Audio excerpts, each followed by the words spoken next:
Sugar में सिर्फ इतना काफी नहीं है। दूसरी बात ये कि जब नेमत मिले, नेमत देखो, जबान से भी अल्लाह का शुक्र अदा करो।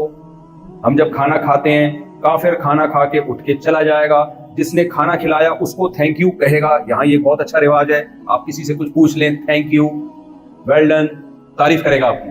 अल्लाह कहते हैं सबसे पहले किसकी तारीफ करनी है? ये इसने रोटी बनाई थोड़ी है जो तुम्हें, ये तो सिर्फ ला के रख रहा है तुम्हारे सामने, बनाने वाला कौन है?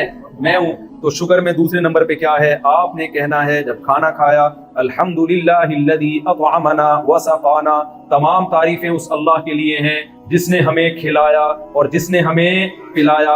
वजअलना मुस्लिमीन, ये तो बड़े मजे के अल्फाज हैं। खिलाना पिलाना इतनी बड़ी नेमत नहीं है, खिला पिला के हमारे मुंह से ये दुआ निकलवा रहा है, हमें उसने मुस्लिम बनाया। अगर मुस्लिम ना होते, खाते और पतली गली से निकल लेते, डकार मार के चले जाते। सबसे मजे का जुमला इस आयत में, इस दुआ में ये है आखिरी, कि हमें उसने क्या बनाया? मुस्लिम। उस मुस्लिम होने की वजह से खाना खा के हम निस्बत किसकी तरफ कर रहे हैं? अल्लाह की तरफ। गैर मुस्लिम होते, खाते, डकार मार के निकल जाते। समझ में नहीं आ रही? मेरा ख्याल है बात। फिर जब हम सो के उठते हैं, नींद कितनी बड़ी अल्लाह की नेमत।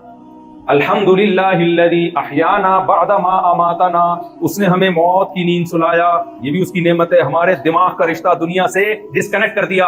अगर अल्लाह आपके दिमाग के रिश्ते को दुनिया से डिस्कनेक्ट ना करे, बहुत मादरत के साथ किसी का बाप भी ये डिस्कनेक्ट नहीं कर सकता। नींद की गोली आपको सुला ही नहीं सकती है, डॉक्टर से पूछ लो। वो सिर्फ आपके पट्ठों को रिलैक्स करती है, सोता अपनी ताकत से ही है इंसान।